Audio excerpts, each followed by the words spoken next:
नमस्कार। आज हम बात करने जा रहे हैं अभी प्रेसिडेंट के वीटो पावर के बारे में। मैंने पिछले एक वीडियो में बात किया था। आज हम बात करेंगे प्रेसिडेंट के पार्डनिंग पावर के बारे में, क्षमादान। राष्ट्रपति को ये पावर आर्टिकल 72 के तहत दिया गया है और गवर्नर को ये पावर आर्टिकल 161 के तहत दिया है। तो पहले प्रेसिडेंट की बात कर लेते हैं और फिर गवर्नर से उसका कंपैरिजन कर देंगे।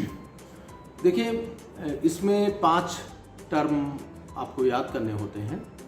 एक तो पार्डन है, 4 बातें और आपको याद करनी होती हैं: कम्यूटेशन, रेस्पाइट, रिमिशन और रिप्रीव। देखिए, पार्डन और बाकी चीज़ों में जो फ़र्क है वो बहुत ज़्यादा बड़ा फ़र्क हो जाता है। राष्ट्रपति जब किसी को पार्डन करता है, जब किसी को क्षमा देता है, तो क्षमा का मतलब ये होता है कि person, the offender is not only free from the punishment, from the sentence, the offender is also free from the conviction, from the charges. जो ऑफेंडर है वो न केवल दंड से मुक्ति पाता है बल्कि अभियोजन से भी मुक्ति पा जाता है। माने the person becomes innocent again. तो क्षमा एक बहुत बड़ी अनुग्रह है, it is a special blessing. इसीलिए बाय राइट आप इसको नहीं मांग सकते। और बाकी सब में जो होता है वो केवल सेंटेंस कम या लाइटर हो जाते हैं, लेकिन आपको कन्विक्शन से फ्रीडम नहीं मिलता है। माने जो due to commission of certain offence the disqualification the person carried, उससे उसको फ्री वो नहीं हो पाएगा। जो डिस्क्वालिफिकेशंस, डिसेबिलिटीज इम्पोज हो गई हैं उसके ऊपर, वो कैरी करेगा। पार्डन के बाद जो है वो the offender is not only free from the sentence but also from the charges.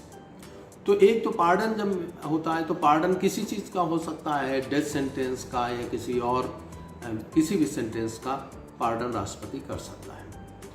और ये पावर जो है वो गवर्नर के पास भी है, लेकिन गवर्नर जो है डेथ सेंटेंस को पार्डन नहीं कर सकता है।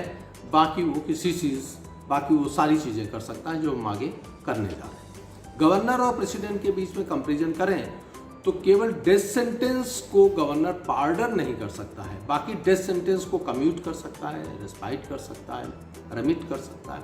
लेकिन वो माने रेमिशन में तो नेचर की मात्रा घटा दी जाती है, इसलिए रेमिशन टर्म इसमें थोड़ा सा कम इस्तेमाल होगा।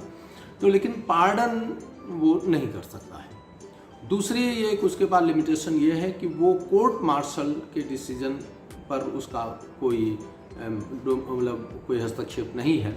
सेना न्यायालय द्वारा दिए गए निर्णय केवल राष्ट्रपति के पास ही मर्सी पिटीशन में जा सकते हैं, गवर्नर के पास नहीं जा सकते।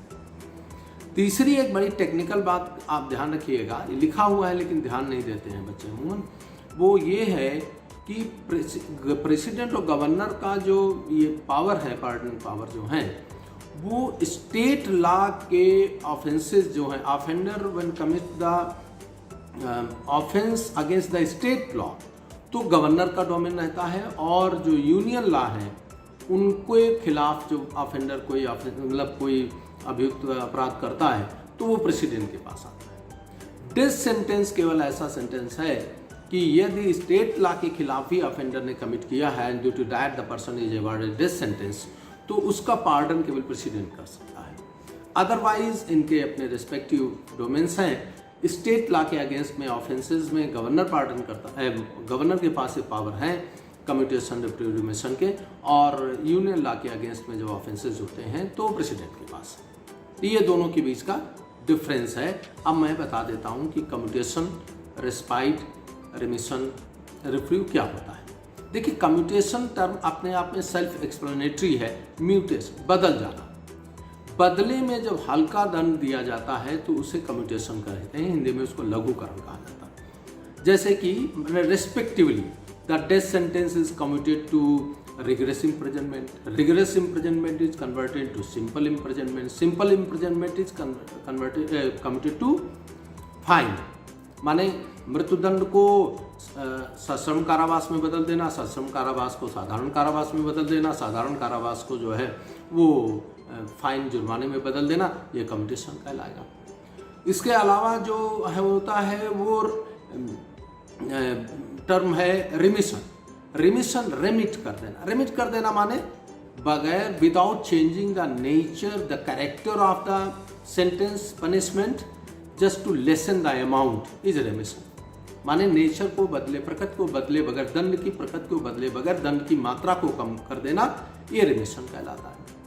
रेस्पाइट जो है, रेस्पाइट क्या होता है? रेस्पाइट ये होता है कि in respite the character of the sentence में आल्सो बी चेंज्ड और it can not be change, माने in either way, but due to certain condition जब दिया जाता है तो उसको रेस्पाइट कहा जाता है। जैसे द ऑफेंडर इज डिसेबल, वो जो अभियुक्त है, वो जो मुजरिम है, सिद्ध दोष जिसको कहा जाता है, वो डिसेबल है, विकलांग है, तो इसको, या pregnancy of the offender, woman offender, ये गर्भवती महिला को ध्यान में रखते हुए, गर्भ को ध्यान में रखने के कारण दंड की प्रकृति को बदल देना और कम कर देना, तो ये रेस्पाइट में आता है। तो रेस्पाइट एक कंडीशनल हो जाता है तो रेस्पाइट हो जाता है। विदाउट नेचर बदल जाए तो कम्यूटेशन हो जाता है, और नेचर ना बदले, मात्रा कम कर दें तो रिमिशन हो जाता है। और ये जो कुछ भी करना है राष्ट्रपति को या गवर्नर को, तो इसके करने में वक्त लगे ना, विदाउट मतलब जो एग्जीक्यूट कर दिया जाएगा तो फिर वो राष्ट्रपति के पास मर्सी पिटीशन में कैसे जाएगा। तो ये जब आप मर्सी पिटीशन लेकर के जाते हो तो उसके साथ एक चीज़ आपको मिल जाती है कि जब अंडर कंसिडरेशन होती मर्सी पिटीशन, तो उसके सेंटेंस के एग्जीक्यूशन को, जो दंड है उसके क्रियान्वयन को रोका जाएगा, तो उस रोकने को रिप्रीव कहा जाता है, प्रविलंबन कहा जाता है। Reprieve is nothing but the suspension of the execution of the sentence, that is reprieve. तो ये मैंने आपको बता दिया, गवर्नर और प्रेसिडेंट के बीच में डिफरेंसेस हमने बता दिया, और ये आर्टिकल 161 और आर्टिकल 72 में प्रेसिडेंट के पास है, 161 में गवर्नर के पास है। तो ये आप एक बार जब इस वीडियो में सुन करके आप इसको नोट कर लीजिए तो आपको याद हो जाएगा। Thank you.